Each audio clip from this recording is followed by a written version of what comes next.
అందరికీ welcome back to my channel. ఎలా ఉన్నారండి అందరూ? నేనైతే చాలా బాగున్నానండి. సింగపూర్లో నర్సింగ్ రిలేటెడ్ వీడియోస్ మీకు ముందుగా రీచ్ అవ్వాలి అని అంటే నా ఛానల్ని లైక్ చేసి షేర్ చేసి సబ్స్క్రైబ్ చేసుకోండి. ఇప్పటి వరకు నా ఛానల్ని సబ్స్క్రైబ్ చేసుకున్న ప్రతి ఒక్కరికి థ్యాంక్ యూ సో మచ్ అండి. ఈరోజు నేను మీకు సింగపూర్ రావడానికి నర్సెస్ని ఎలా సెలెక్ట్ చేసుకుంటారో ఈ వీడియోలో మీకు ఎక్స్ప్లెయిన్ చేస్తానండి. ఫస్ట్ ఆఫ్ ఆల్ ఏంటి అని అంటే, మీరు ఏజెంట్ను ఫైండ్ అవుట్ చేసుకున్న తర్వాత మీ డాక్యుమెంట్స్ వాళ్ళకి ఇచ్చాక ఆ ఏజెంట్ వాళ్ళు మీకు చెప్తారన్నమాట. ఏ డేట్ మీకు ఇంటర్వ్యూ కండక్ట్ చేయాలి అనే ప్రాసెస్ ఏంటి, మీరు ఎలా ప్రిపేర్ అవ్వాలి అనేది వాళ్ళు చెప్తారండి. ఫస్ట్ మీకు ఏంటి అంటే ఇంటర్వ్యూ కండక్ట్ చేస్తారు. మీ డాక్యుమెంటేషన్ వెరిఫికేషన్ అవన్నీ అయిపోయిన తర్వాత అండ్ మీరు ఇంటర్వ్యూ ఇచ్చే ముందు ఫస్ట్ ఆఫ్ ఆల్ మీకు తెలవాల్సిన విషయం ఏంటంటే, మీరు ఏ రోల్కి ఇంటర్వ్యూ ఇస్తున్నారో తెలవాలండి. ఈఎన్ఆ, ఆర్ఎన్ఆ, హెచ్సిఏ అనేది. ఎందుకంటే మన ఇండియాలో ఉండే ప్రాసెస్ వేరు, సింగపూర్లో ఉండే ప్రాసెస్ వేరు. ఒకవేళ మీకు ఆ వీడియోస్ అలా ఎలా ఏంటి అనేది తెలియకపోతే ప్రీవియస్గా నాకు కొన్ని వీడియోస్ పెట్టాను, ప్రతి ఒక్క రోల్ ఎలా ఉంటుంది అని చెప్పి, దాన్ని వెళ్ళి మీరు చూడండి.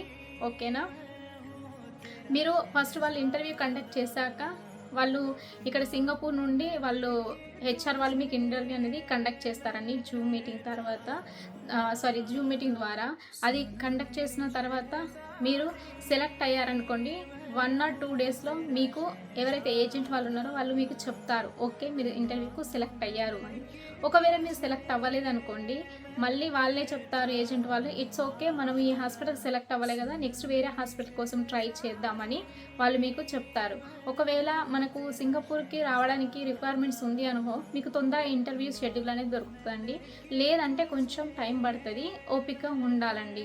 ఇంటర్వ్యూ కండక్ట్ అయిపోయిన తర్వాత మీరు ఒకవేళ సెలెక్ట్ అయిన వాళ్ళు ఉన్నారనుకోండి, వాళ్ళు ఏం చేస్తారు అని అంటే ఎస్ఎన్బి ఎగ్జామ్ కోసం ప్రిపేర్ అవ్వాలండి. ఆ ఎగ్జామ్ అనేది ఇంటర్వ్యూ కండక్ట్ అయినాక 1 or 2 months కల్లా కండక్ట్ చేస్తారు. ఆ ఎగ్జామ్ అనేది మీరు క్లియర్ చేస్తారనుకోండి, అప్పుడు మీరు ఇంకా మెడికల్ చేయాలి. మెడికల్స్ కంప్లీట్ అయిపోయిన తర్వాత సింగపూర్ రావడానికి మీరు ఎలిజిబుల్ అయిపోతారు, ఆయన కంప్లీట్గా వచ్చేస్తారండి. సో ఇలా 3 స్టెప్స్లో మీకు సింగపూర్ ప్రాసెస్ అనేది ఉంటుంది. వీటన్నిటికీ ఆల్మోస్ట్ 6 to 7 months, అలా 7 months అయితే పడుతుంది. అండ్ ప్లీజ్ ఒకవేళ మీకు ఈ వీడియో నచ్చితే లైక్ చేసి షేర్ చేసి సబ్స్క్రైబ్ చేసుకోండి. మీ ఫ్రెండ్స్ ఎవరైనా సింగపూర్ రావాలి అనుకుంటే వాళ్ళకి షేర్ చేయండి.